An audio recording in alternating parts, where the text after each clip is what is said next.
Numbers इतने कोई खास नहीं है। रेवेन्यू में देखें तो मात्र 9% की बढ़त आपको नजर आएगी। कामकाजी लेवल में मुनाफा 8% से बढ़ता हुआ नजर आया। मार्जिन देखें तो दबाव में आते हुए दिखे, 27% से घट के 26% के मार्जिन इस क्वार्टर में रहे हैं।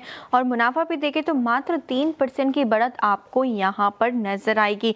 काफ़ी सारे सेगमेंट्स जो है कंपनी के, वहाँ पे जो है कमजोरी के साथ ही परफॉर्मेंस होती हुई नजर आई। ऑन्कोलॉजी देखें तो 21% का ड्रॉप आपको यहाँ दिखेगा, 26% का drop quarter on quarter basis पे देखने को मिला। जो कीमो के ड्रग्स डिसकंटिन्यूएशन हुआ है उसकी वजह से 24% का इम्पैक्ट है। मार्जिन लोअर है। क्लिनिकल कॉस्ट 230 बेसिस पॉइंट यहाँ पर बढ़ती हुई नजर आए। तो नंबर्स अनुमान से कमजोर है और इतना कोई खास प्रदर्शन यहाँ पर नहीं देखने को मिला।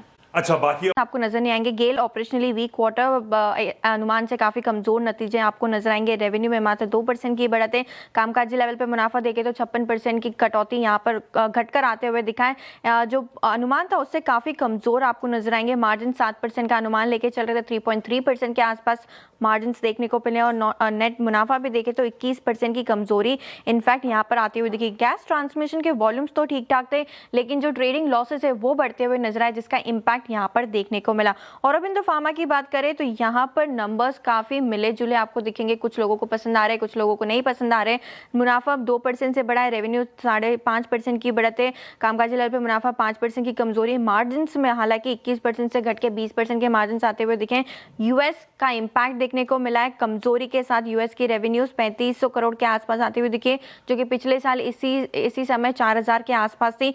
वहीं दूसरी तरफ यूरोप और जो दूसरे मार्केट से वहां से अच्छा ग्रोथ मोमेंटम आते हुए दिखा है। तो मिला जुला है औरोबिंदो फार्मा के लिए।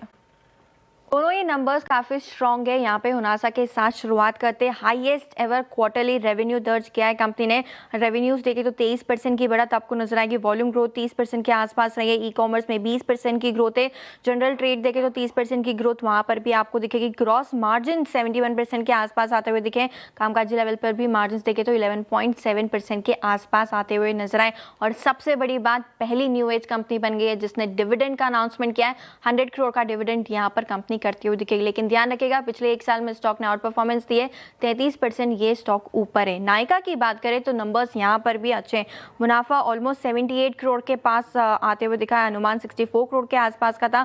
रेवेन्यूज में 28% की बढ़त है। मार्जिन देखें तो 8% का मार्जिन लेके चल रहे थे, 8.4% के आसपास आते हुए दिखे। फैशन का ब्रेक इवन होते हुए नजर आया। नायका की जो फैशन कारोबार है वो भी ब्रेक इवन होते हुए दिखा है। Highest ever revenue growth 12 quarter में। ग्रॉस मार्जिन बेस्ट है 14 क्वार्टर में। House of Nykaa almost 3200 crore का बन चुका है। इंटरेस्टिंगली 58% ग्रोथ देखने को मिली कोरियन ब्रांड्स में और 200 नए प्रोडक्ट इस साल कंपनी ने लॉन्च किए। हालांकि ये स्टॉक भी ऑलमोस्ट 40% ऊपर है पिछले एक साल में। तो दोनों ही कंपनीज के नतीजे अच्छे हैं, लेकिन एक साल का आउट परफॉर्मेंस भी है। ऐसे के साथ शुरुआत करते हैं। यहाँ पे मुनाफा देखें तो 19,000 करोड़ से बढ़ के 23,420 करोड़ के पास आते हुए नजर आए। इनफैक्ट वीएनबी मार्जिन भी देखें तो 18.75% से बढ़ के 25.66% के आसपास आते हुए नजर आए। और साथ ही साथ जो नेट प्रीमियम आए वो भी यहाँ पर भी आपको एक अच्छी ग्रोथ आती हुई नजर आएगी। तो काफ़ी अच्छे नंबर्स एलआईसी की तरफ से आते हुए दिखे हैं। लेकिन दूसरी तरफ एलजी इलेक्ट्रॉनिक्स की बात करें तो कमज़ोर नतीजे आपको यहाँ पे नजर आएगा। मार्जिन में दबाव देखने को मिला है और बहुत ही म्यूटेड परफॉर्मेंस इस क्वार्टर में एलजी की तरफ से आती हुई नजर आई है। मात्र 8% की बढ़त रेवेन्यूज में और 8% का डिक्लाइन आपको मुनाफे में दिखेगा।